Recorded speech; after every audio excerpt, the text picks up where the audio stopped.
Moss. Hello, Wendy Stuart. How are you? I am just fabulous today, even though it is so cold. I think Right. the daffodils are jumping back into the ground. What is going on?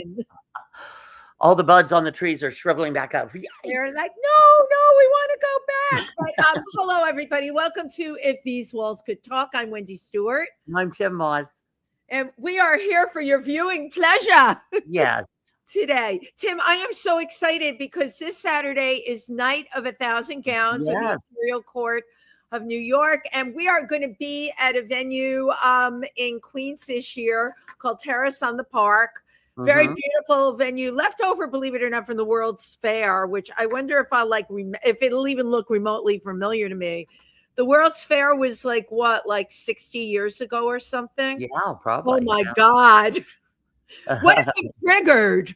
What if I have a flashback of the World's Fair, But yeah, we have really great. That's a great venue. I've been out there before. It's beautiful, right? And Dorothy Bishop, of course, our own Dorothy Bishop is one of our performers, as well as the Bad Judies and a host of other performers. Yeah, it'll be totally fun. You didn't go to the Easter parade, Tim, did you? Because I didn't find you. No, I did not. After last week we had this incredible event called For Project Transcend. Yes. We had the opening night and the mayor was there and it was an incredible evening and all that. But I had been working on that for quite a long time.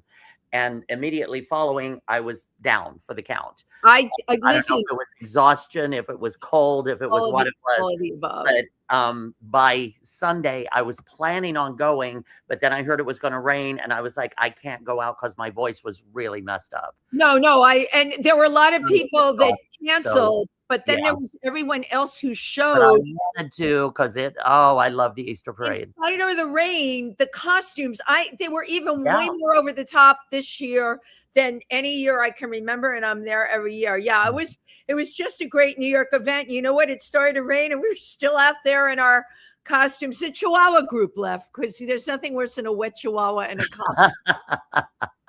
But yeah, it was like really, really a fun time. And I went to Jackson Sturkey, our amazing friend Jackson Sturkey is in a show at the Wild Project called XOXO. And they are going to be this weekend. And I think Friday night too, I encourage people, go on the Wild Project's page.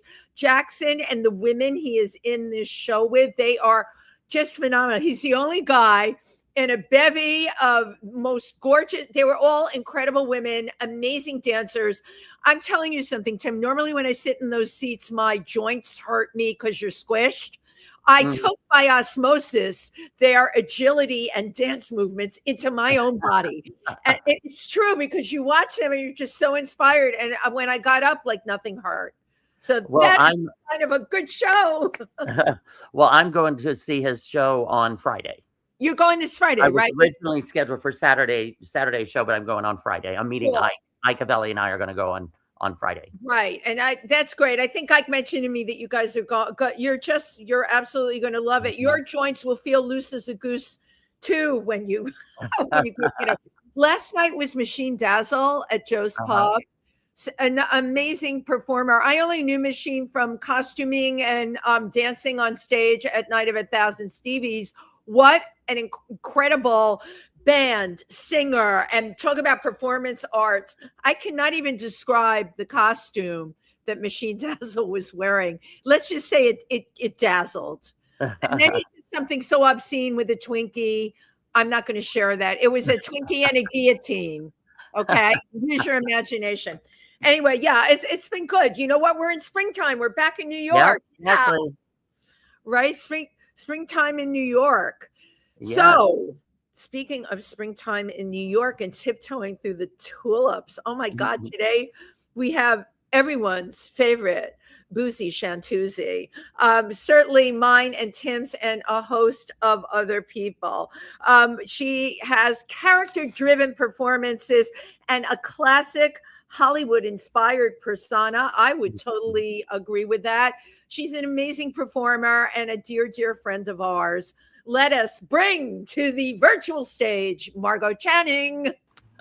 Hi, kids. Hi. Hey. Oh my God, my favorites. How are you, my loves? You're still Good. doing How your are makeup. I you? love it. Nothing like leaving it to the 11th hour. You must feel really comfortable with Tim and I. You look gorgeous. Oh yes. I mean, I would strip down naked for used to any. Oh, you have. Bring back my sexploitation days, kids. yes, that's right. Well, speaking of sexploitation, I know you've got a show coming up April 18th at Pangea at 7 p.m. Will people be able to? Yeah, we'll all be there. Yep. Yay, cheers. You better sit up front and not throw popcorn. Oh, really? What's going to happen if we sit up front? Are you going to show us some sexploitation, Margoh Channing? I have a water gun. No, I don't. Actually, I have this. So you'll see this. Wait, I have to see what you have. I have this. I love that. Look at that, Margoh. Wow. I did this during pandemic, during Bianca Del Rio's sewing sessions, so these are the type of things I'll have at my show. There's going to be a lot of props. So, all right. Can you sew up some of those maybe as some merch? That would make great merch, a little scrotum purse. Yes, it is. It could be a one-off earring. Yep. It could be a necklace. Yes. It could be A tie. a bikini. A tie. I like Tim. I love the tie. Yes. tie. Right. So these are the type of crazy things Margo's going to have at that show. I love it. As always, I love my props and I love my paintings. My quarantine paintings are always. Let me see. Get to see these. Yes, my stick figure thing. So all these. Come to a Margoh show. It's very educational. Well, and I have to say, you brought up quarantine. You were so fabulous with the show that you did. Oh God, yes. Honestly, there was so much to watch during quarantine because everyone we know was doing a show. I always made sure, and I know Tim did too, to tune into your show. If there was something, was it Drinks with Margoh? Was that what it was? What was it? Yeah, it was just the Margoh Channing cocktail hour. Yeah. And sometimes it ran 2 hours, 3 hours. I don't even know. Margoh, it was so great, and I would sit there with a bottle. The pandemic really emotionally hit me. It was just something I still can't wrap my head around. Mm-hmm. And seeing you there with your jokes, and then you go sing a song, and then you'd come back, and I'd have a bottle of wine. I would go through half a bottle of wine.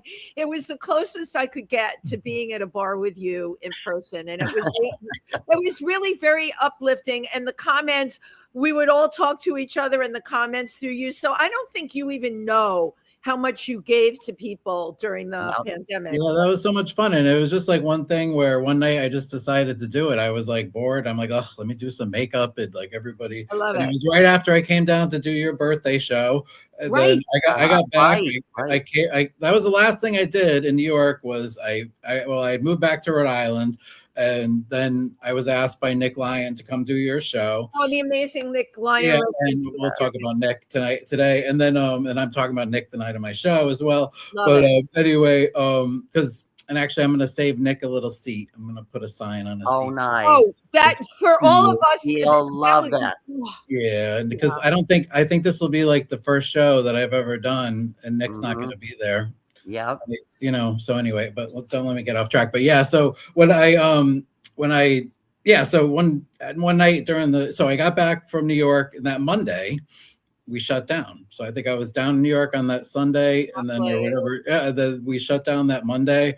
And then I think like 2 weeks later, one night I just decided I'm like, let me. Oh, you know what it was? I was going to run for Miss Gay Rhode Island. That was going on at the same time, and I had been going to the Pride office because Pride sponsored that pageant at the time. And so I started going there. They said, if you want to run for Miss Gay Rhode Island, go up, so I had been meeting everybody and said, I'm just running for fun. I'm like, I doubt I'm, going to win type of thing. And I was just like, but I just want to get involved. And then, so I started doing that. And then COVID hit and they turned that whole thing into a food drive at the time. So then I started driving for Pride and doing food deliveries and stuff. So that's when, that's when one night I'm like, let me throw on some makeup and see if I could raise some money. And that's eventually, but it's so funny. Like I went on that first night and tons of people came on, and then I didn't have any sound or anything that first night. And then my friend Michael at the time was like, "Oh, I have the sound system. You need a microphone." And then the next time I added the microphone, and I added everything, but me. And that was actually what people loved about it so much. I think my friends and stuff would tell me, they'd be like, "Margoh, the funniest thing is like you not being able to deal with technology." It's like, right. There'd always be some problem. And then I tried to do SteamYard and all these different things. But so I ended up, I think I raised about like $4,700 for charity during that like year or 8 months. Well, your podcast that you did online, every week you had, I know like Sue Shanna donated, our amazing designer friend donated dog accessories or something. The fact that you not only did this incredible podcast, you were hilariously funny, drunk out of your face, we would expect nothing less, but there you were raising money. And you know what? It just shows the kind of commitment that you have as a person. Yeah. I mean, like, I think like, a lot of people don't know this. And so when I started doing drag, and, I started out doing drag on Halloween, like, a lot of kids do. And, and I ended up winning like a best drag Halloween contest in like 91 or 92 or something like that. And then, so then I was like, oh, maybe this is something I can do. And then I ran for Miss Gay Rhode Island, which was established to raise money for AIDS at the time, because nobody was doing anything. The government wasn't doing anything to help us. And my friends were dying. And I had two of my best friends. One was a drag queen, one was a trans individual, that both passed away within like 6 months of each other. So I started doing drag for that reason. I didn't like, like the first 5-6 years of drag, I didn't really make any money. I was just doing it for that reason. And I was part of the Imperial Court back then as well, and all that stuff. And Rhode Island Imperial Court, which I think their coronation is at the end of the month. April. It is coming up the end of the month. End of April. And so they're still going strong. And I just so that's just kind of how I came about, and then everything else just I just kept going, and I never really had a plan or anything. I just kept going and doing what I was doing. I mean, I knew I loved to make people laugh, so that was the core of it. But and I like to bab, but I started out doing drag. And I started out doing Judy Garland and Liza Minnelli tribute shows, and that's what I did. So that's how I ran for Miss Gay Rhode Island. I came in second runner-up. I didn't even win, but when I walked off the stage that night, one of the club promoters came up to me and he said, "You're like Judy Garland in Technicolor." You know what I mean? He's like, "I love it. What a great compliment." He's like, "Would you like to do your own show?" And I was like, "Oh shit, yeah!" So I didn't even win, and I got my own show. Like, nice. So at 69 Union Street Station by Mother Quinn was Mother Quinn was the owner or the manager, and he's the one that booked me. And then I ended up doing like several shows there over the years, and then. Led to Boston, and then I started traveling around a little bit doing Judy and New England and Pennsylvania, and so it just snowballed, and I just started. It just snowballed. That's what we call the things that happen in the very beginning, right, of someone's career. Where are you from originally, Matt?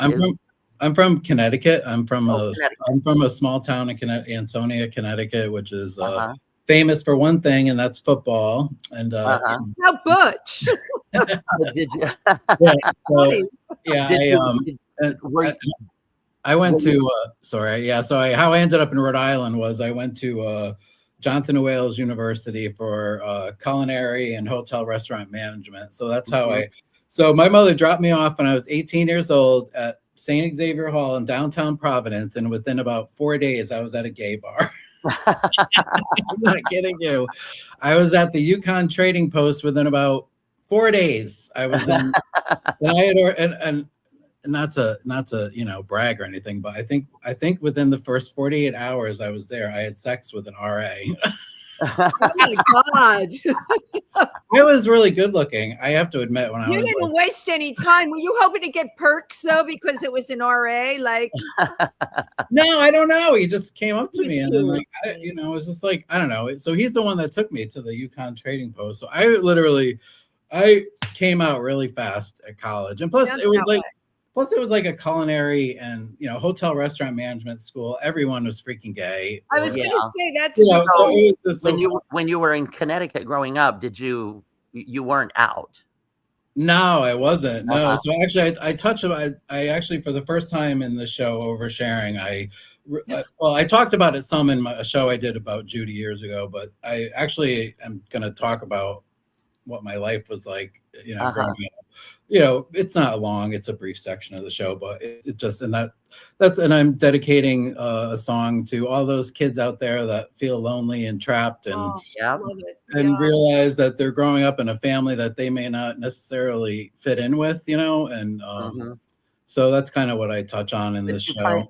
But you kind of knew you weren't like the other boys, and I just knew I was different. Like same here. I still, to this day, when I think about it, I can't pinpoint it, but I just know that I was like, I felt like weird, I just felt like I didn't have any, like a lot of friends. I had like all my friends like in the neighborhood were girls, and I didn't have any like male friends, and my siblings were like older than me. They were like 5 and 6 years older than me. You were the baby.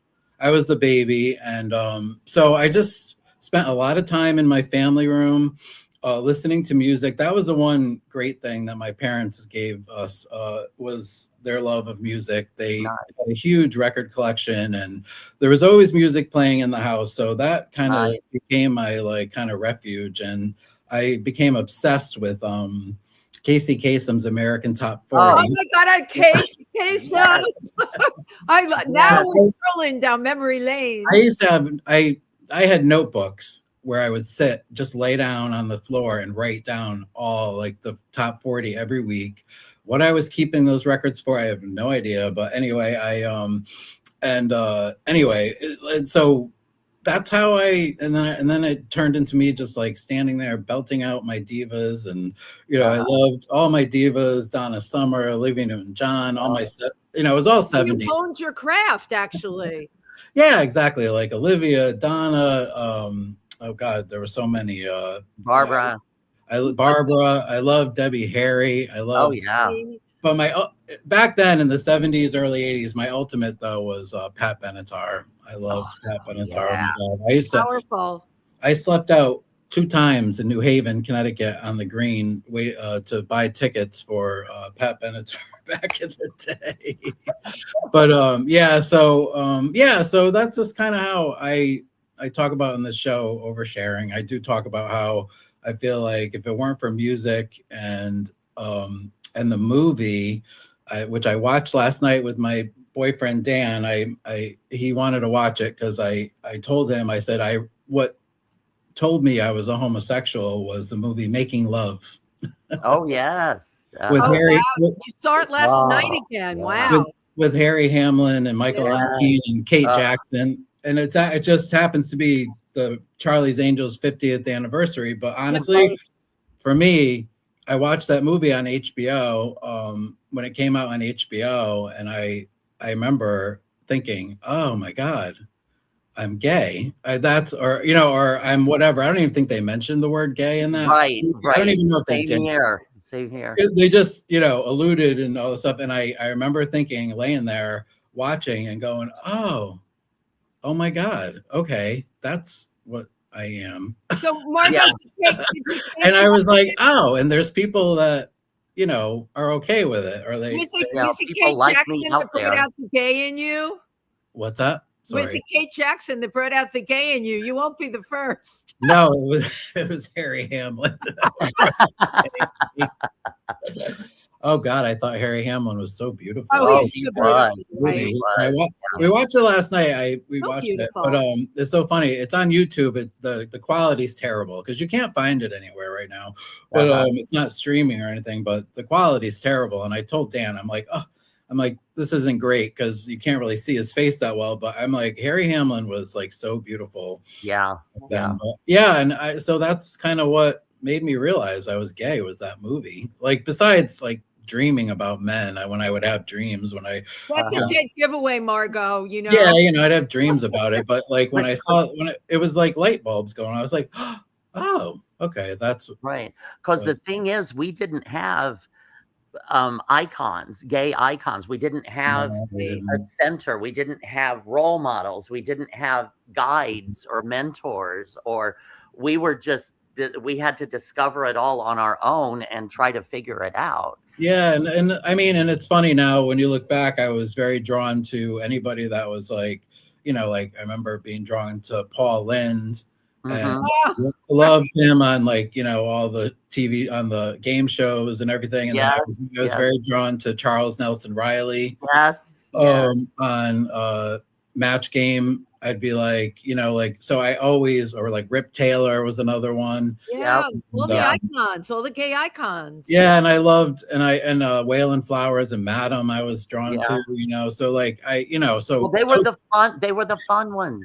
Yeah, those were, but I mean, it was like, but I remember thinking to myself, okay, these guys, and when I realized I was gay and stuff, I was like, okay, these guys are obviously gay, and my grandparents are sitting here laughing and watching it. Yeah, right. And enjoying it. So I'm like, I remember being totally just confused. Like, okay, we go to church on Sundays and I'm an altar boy, but then we, watch these shows, or, and it's like, so that's kind of what I touch on in the show, oversharing about how confusing it was to live in the 70s.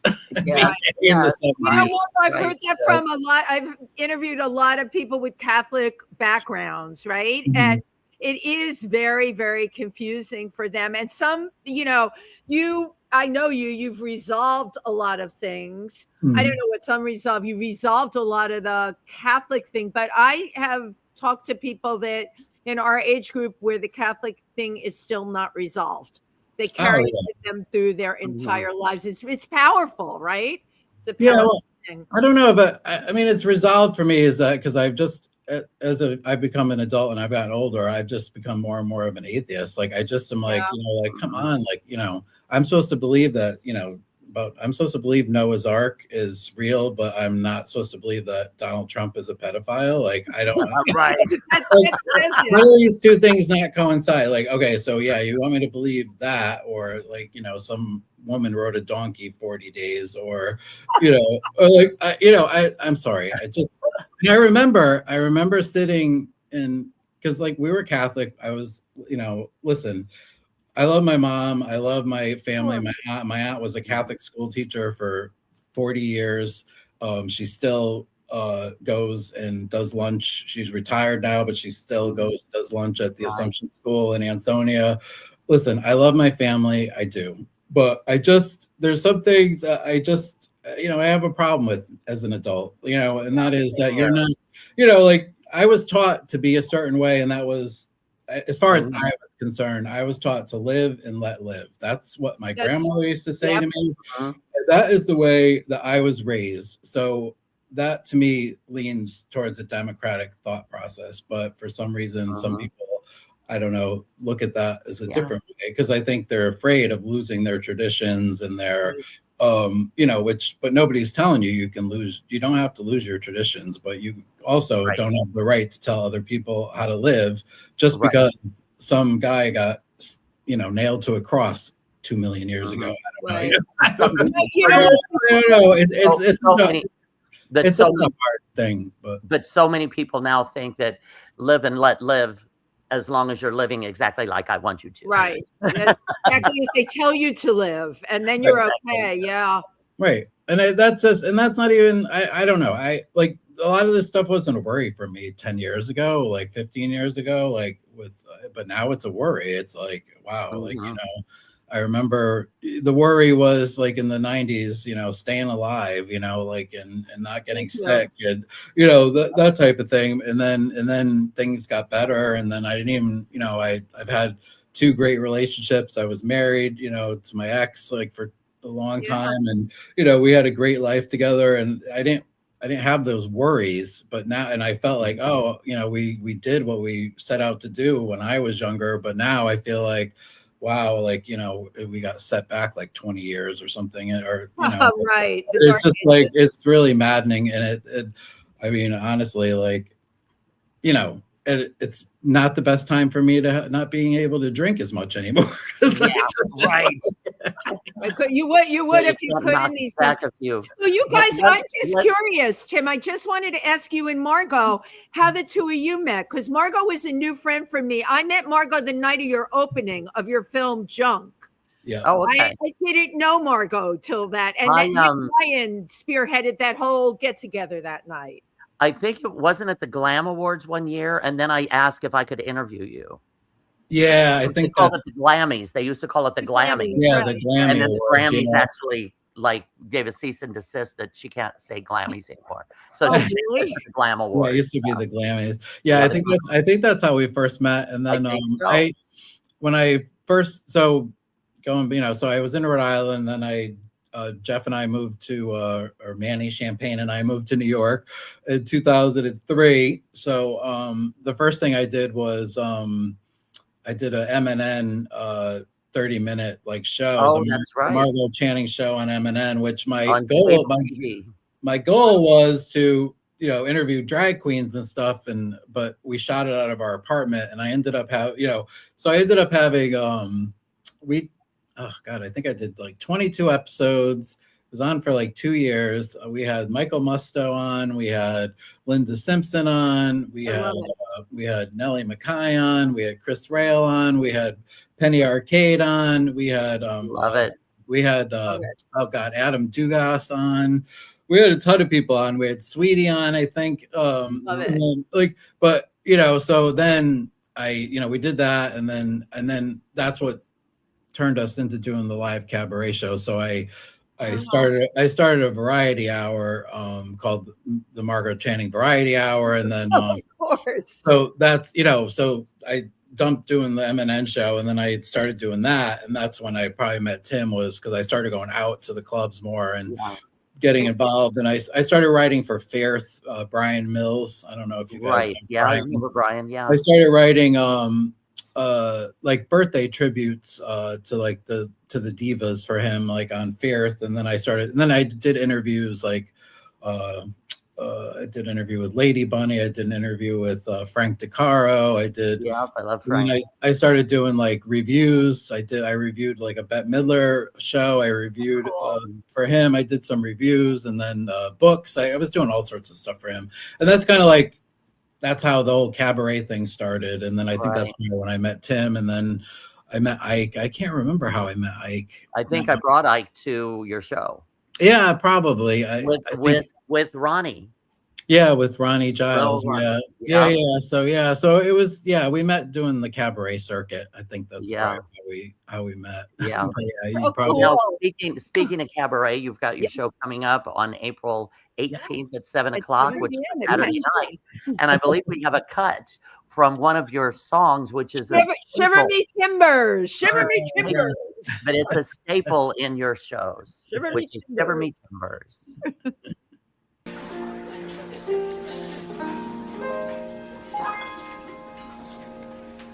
I'm leaving my family. I'm leaving all my friends. My body's at home, but my heart's in the wind.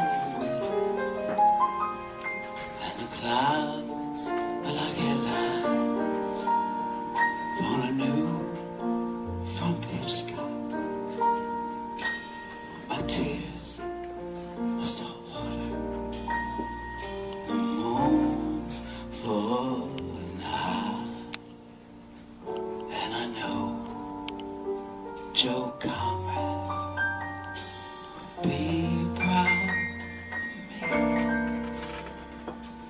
Many before been called by the sun to be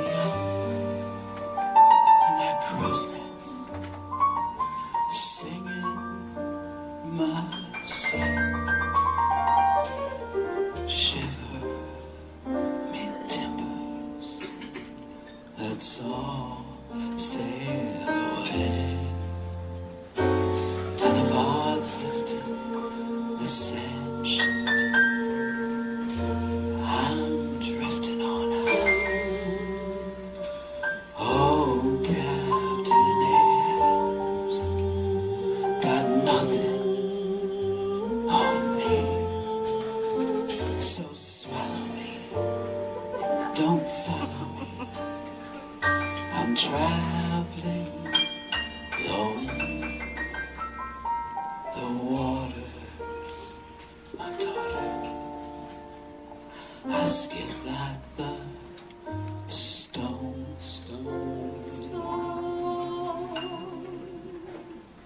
and the fog's lifted, the sand shifted. Kids are drifted on out. Oh, Captain Air's got nothing on me. So sorry, don't follow. I'm traveling. The water's my daughter. I skip like the stars.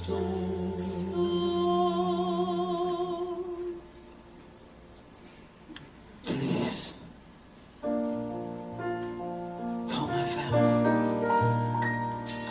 Tell them not to cry.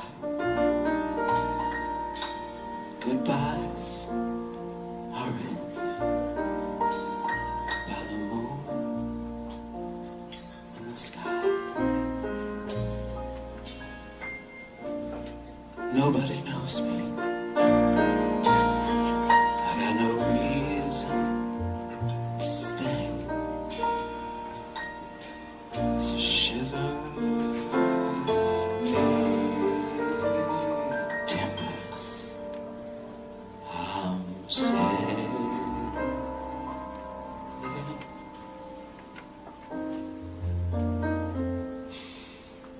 away.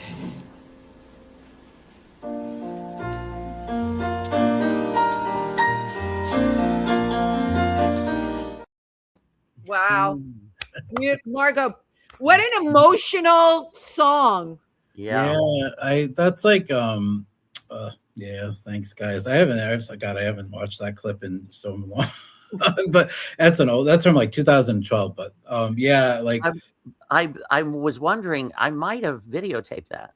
Oh, you wow. may have. Yeah, you could have. Yeah, I probably hired you to videotape Uh-huh. at the time. Yeah, But yeah, that was no, my yeah, video. like that was like, so anyway, when I first started doing, because I'm not a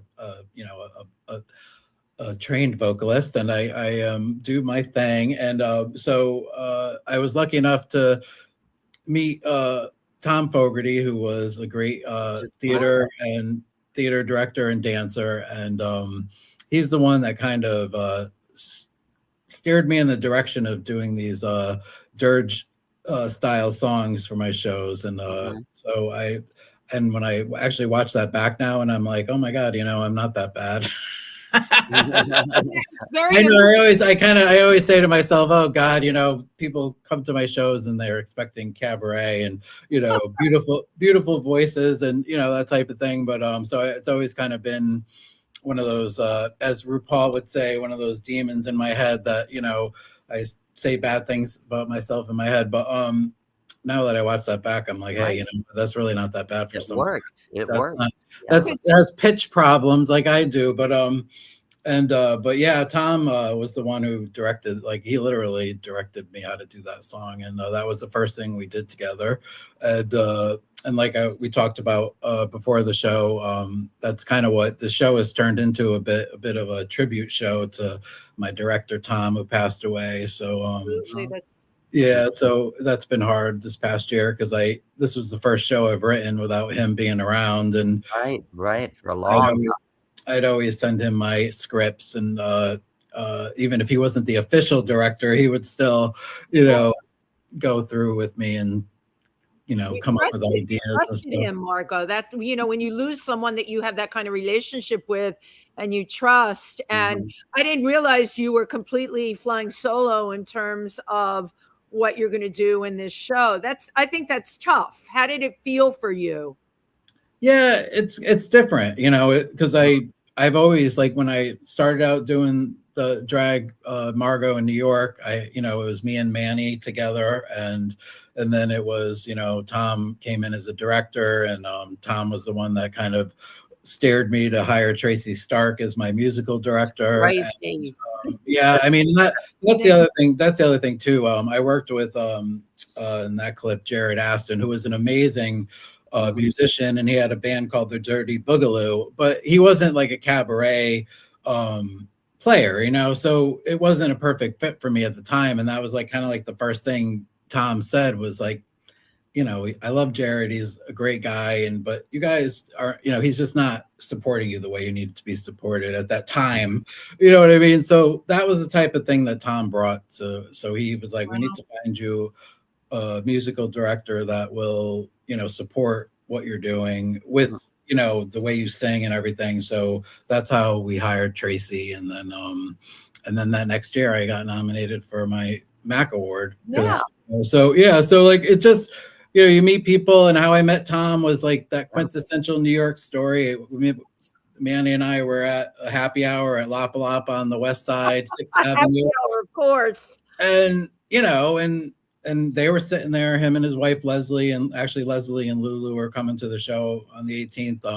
Nice. So I'm really happy about that, because like Leslie, Tom's wife is like my, I call them my New York parents, so, but like, that's how we met, at a happy hour. And Tom just happened to have a show card, and he was tapping it on the bar. And I said, are you in show business? I just asked, and he's like, oh yeah, I'm a dancer and I'm a director, and I'm directing my daughter Lulu in a show about Lillian Smith at Dixon Place. And he slipped the card to me and said, oh, you guys should come.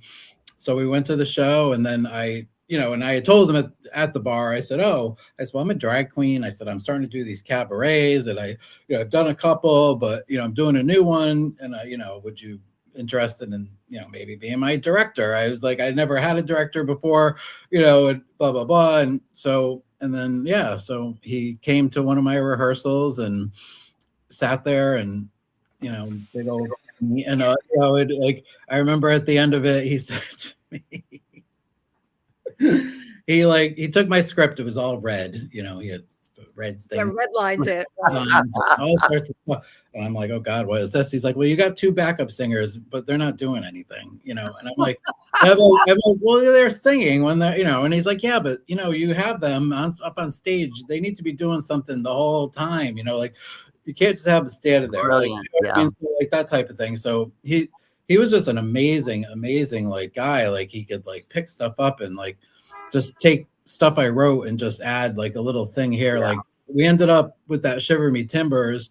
I didn't do it in this show. I don't know why, but pulling a white handkerchief out of my thing and going like this at the end of the song. Yeah, like, I remember. Surrendering or whatever. Wow. That was Tom, like he would just have these little nuances. Somebody that understood the nuances. Yeah, so, I mean, and I try to think of that. And honestly, it's funny. Like I wrote the show but I when I do, like now when I'm rehearsing and stuff, like I try to think about what Tom would tell me to do or what he might suggest. Yeah. And like that whole thing I just did in the beginning, like I know this is silly, I'm like revealing my secrets, but that like I thought I added that whole thing about Bianca Del Rio, like just thinking like her doing that sewing thing, like just because like, and I just in my mind, I'm like, Tom would tell me to say that. Right.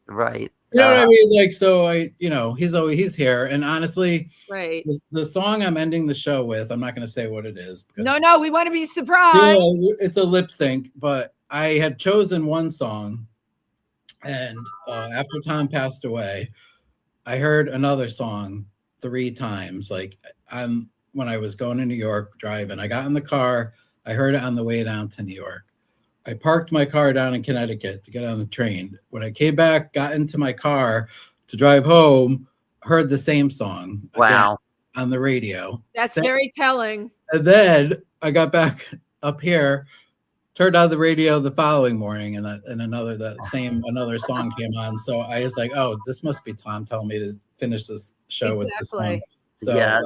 I'm doing. So he'll be there with me. I know it, but no, he will be. They're all in the cabaret room, Margoh. All of them. I know they're Absolutely. Now you've suffered some losses this year, in addition to Tom, but we also lost Nick. Yeah, we also lost our good friend Nick Lyon and Zazu. Yep. So my Zazie, my Zazu, my little Zazie. And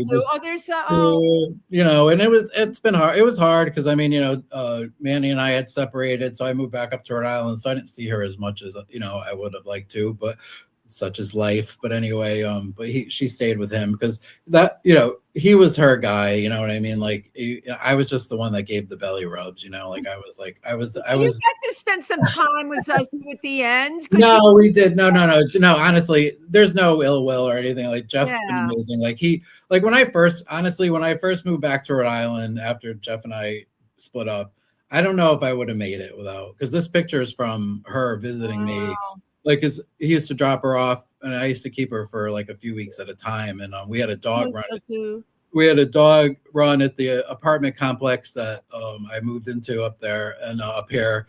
And I'm not lying. Like I think like if it weren't for her, I probably would have drank myself into a coma. Yeah. You know what I mean? Like so it I'm forever grateful for my Miss Zazu. But she lived a great life and then went on to have a great life with Jeff and Henry and out in God knows where. She went traveling all over the place and everything. So as long as she was well cared for, I don't care.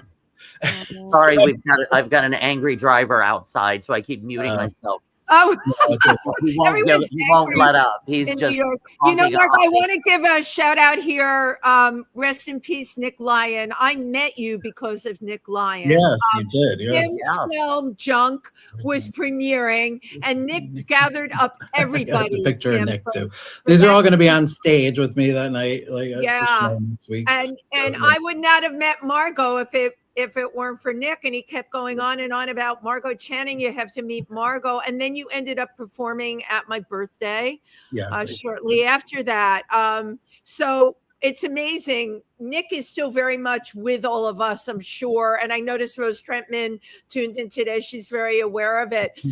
When you do your performance here on April 18th, boy, we are going to be conjuring up some incredible stuff in the cabaret room here at Pangea. We will. Yes, I'm ready. I'm ready. We all are. So I have a question for you. And I want to bring this up because it's important. You went through a really, what I would consider an awful health thing that brought you very close to going to the other side yourself. And it was very scary. And I remember your posts from those days. How did you first of all, get your head back together again after experiencing that kind of thing? So I've always had gastrointestinal problems my whole life. And that caught up with me in 2021 at the height of COVID. I had like a colon perforation and it was weird. I had been in the hospital for a diverticulitis attack, which I've had before, which is from that. And they let me go. It was a Friday. That Saturday, I still, when you I didn't feel well. I usually when I would leave the hospital after one of these episodes, I would feel better, but I still didn't feel better. And I think that Saturday night, I think it perforated because I remember waking up in the middle of the night, it's all sweaty and gross and everything. So the next day I felt a little better. Monday, blah, blah, blah. I'm on the bathroom, too much information. Go to the bathroom. I had this massive diarrhea fit. And then all of a sudden, next thing I knew, I was on the floor, just writhing around. It was very, very wrong. Yeah. So I called 911. They came, I blah, blah, blah, had the surgery. I woke up with a colostomy bag and a big gaping hole down the middle of my stomach. And the guy, was like, just want to let you know that, it was 70-30, he's like, if you didn't get here a couple more hours, he said, you probably would have died because Wow. you said you were so septic. Like I was like, so yeah. So yeah, and how you get through that? This is like, I think, denial. Like you're just like no, I just like I'd never had a medical event, never had surgery before. So I have Right. That that. was huge. I remember it. Huge. Yeah, like it was like, oh my God. But you know what? I had great family support. My mother came up here all the time, and I had great support from the Visiting Nurses Association, the VNA, coming here three times a week, and all for me for 7 weeks. I mean, they were amazing, those women, and then I had a great support system with my day job. And I like that really helped me a lot. My boss was like, "Oh, you shouldn't be working," and I'm like, "Listen, like I need to be doing something." So like I was literally. They let me work like 3 hours a day from my hospital bed when I was like just doing like stuff, whatever. And then so that's how I got through it. I just was like, okay, I don't want to die, so I got to get through this. And I just put blinders on. And was like, I got to get better and get through this, and I did. So and I was lucky, and I was lucky enough.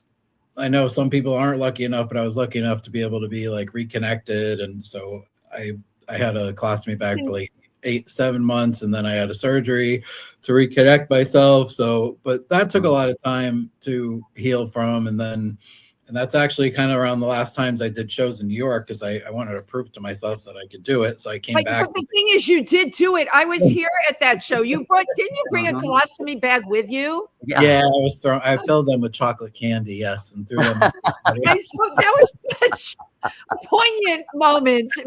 I had but you know what? Seeing you on that stage, and I'm sure Tim, you agree, as a performer, going through that is like to be cut like that, to go through that, and then to come back, and then you were on the stage here at Pangea.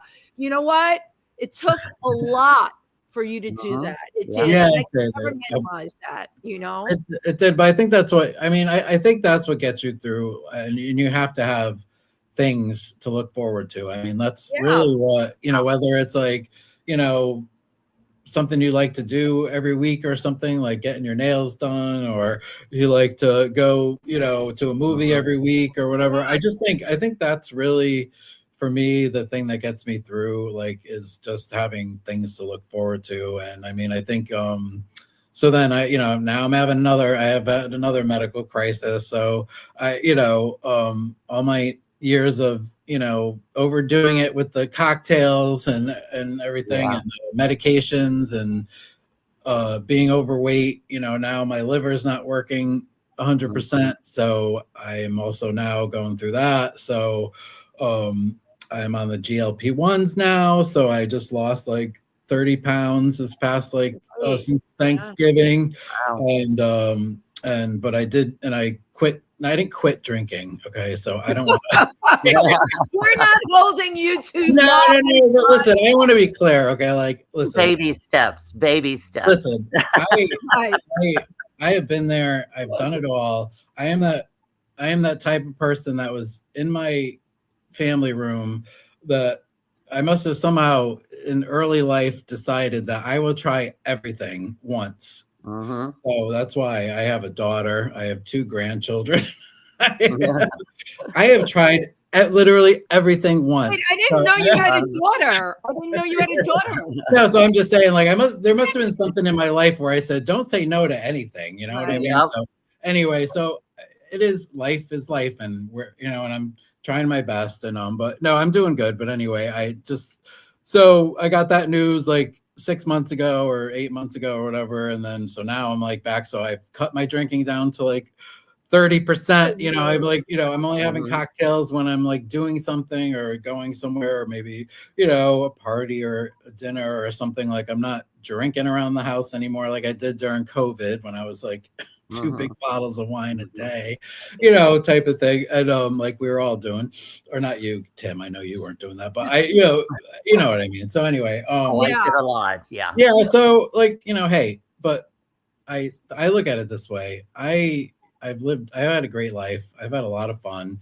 There's been a lot of disappointments and a lot of things I would have wished I could have done and maybe partying may have gotten in the way sometimes, or maybe sometimes not. But you know what? At least I was doing it. Absolutely. You know what? You live. Absolutely. You are living. You're living your life. That's And what. when you were mentioning about things that you enjoy doing, like getting your nails done or this or that, a few years ago, and I think it was during the pandemic, that Ike and I had a show up there, and we came up and stayed with you, which was so sweet of you to invite us to stay with you. That was so much fun. And you and I, one afternoon, you and I went to the beach. Yes, we did. That beach there that was so nice. Yeah. And I remember you saying that that's something that you just really enjoy, that you great. Just no, I love being in the water and by the ocean. And I was lucky enough to buy this little house when I moved back up here, which is like 5 minutes from the water, and we have a little town beach, Oakland Beach, down here. So anytime you guys want to come and visit, I got 2 guest rooms. You told me I'm planning it. I totally want to come up, and I love that you're welcomable to the beach.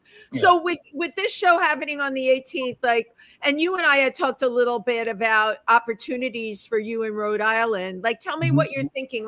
What do you think is next for Margoh? Like I said, I think I'm going to focus on trying to do some online, things like you do, like a podcast or something. I have a lot of interests that are outside of drag, which I think would be hysterical to bring into drag. I love figure skating.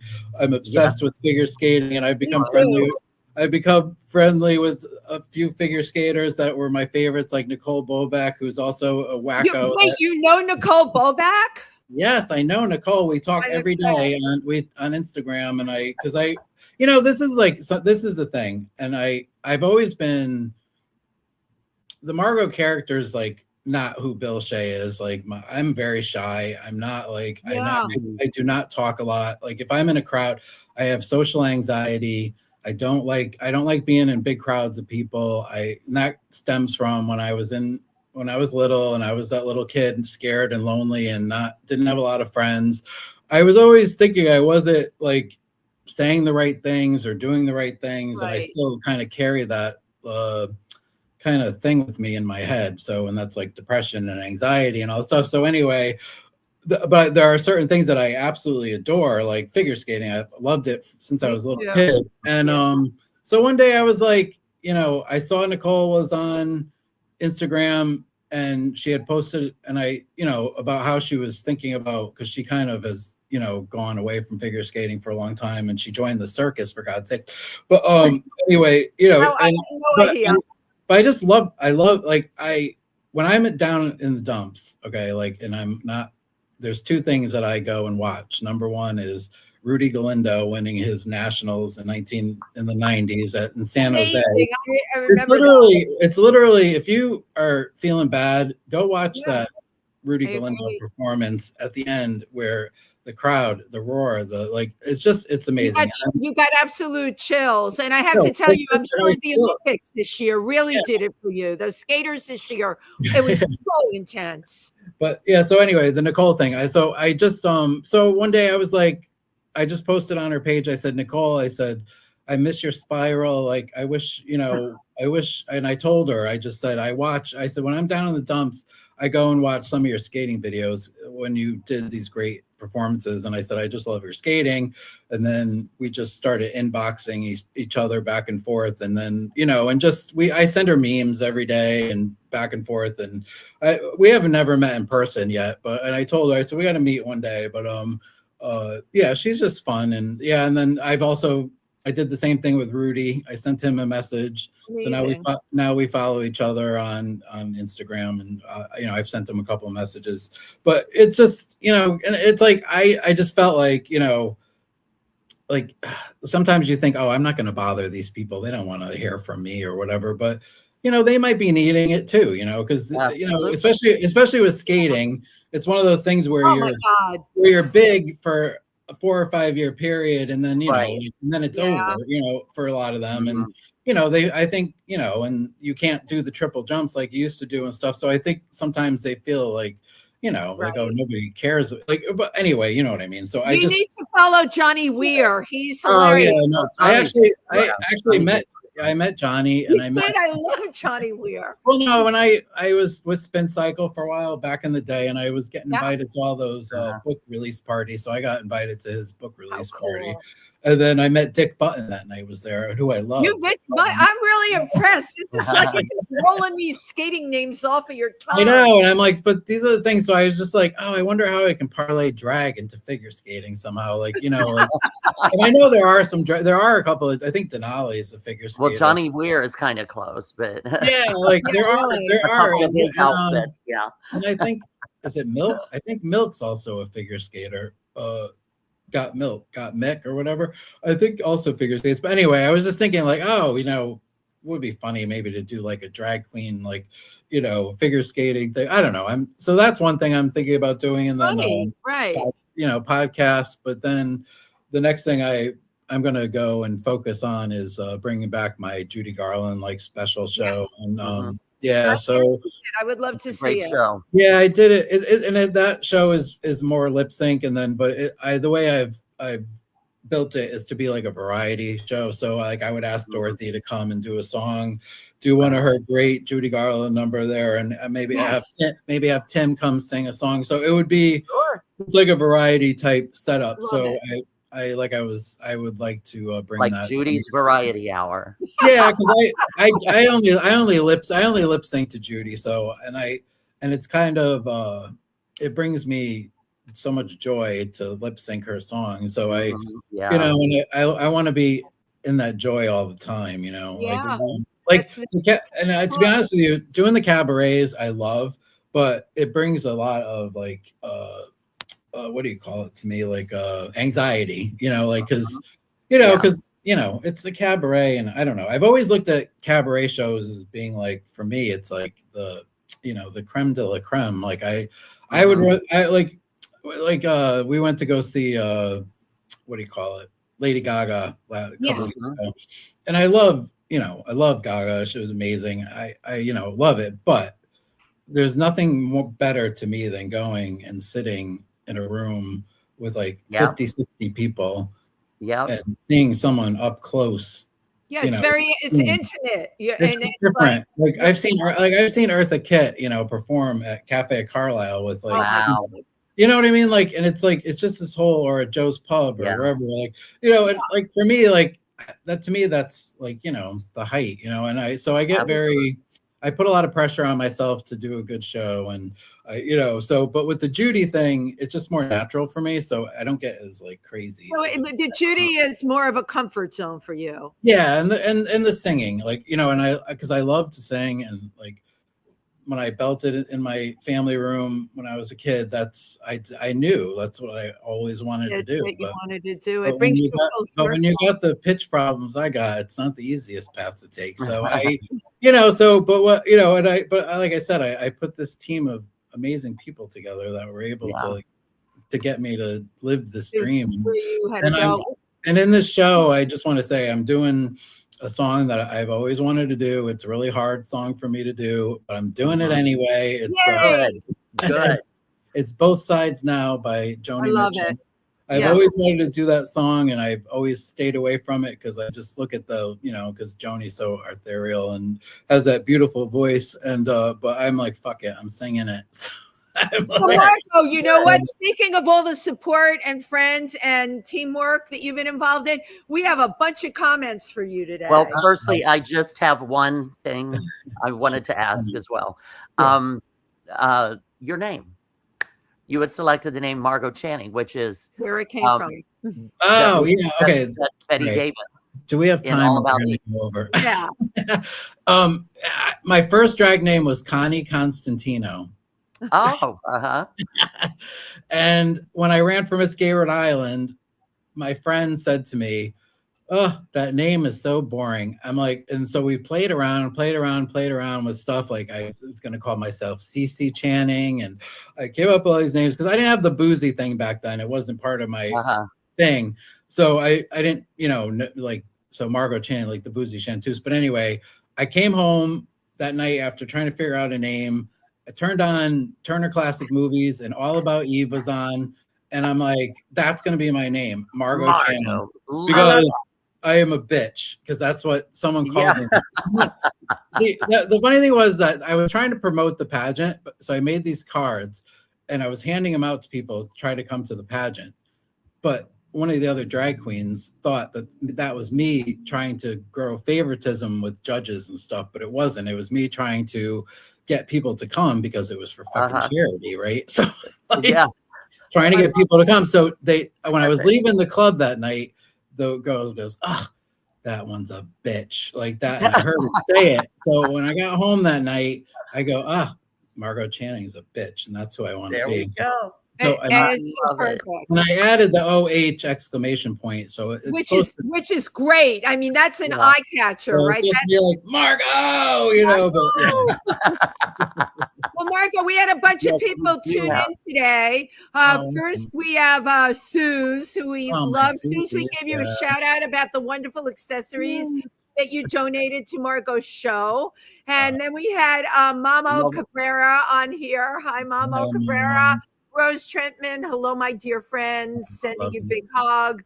She loves your starfish there because you're a star. She said. Yeah, it's pulled from my daddy's salty. The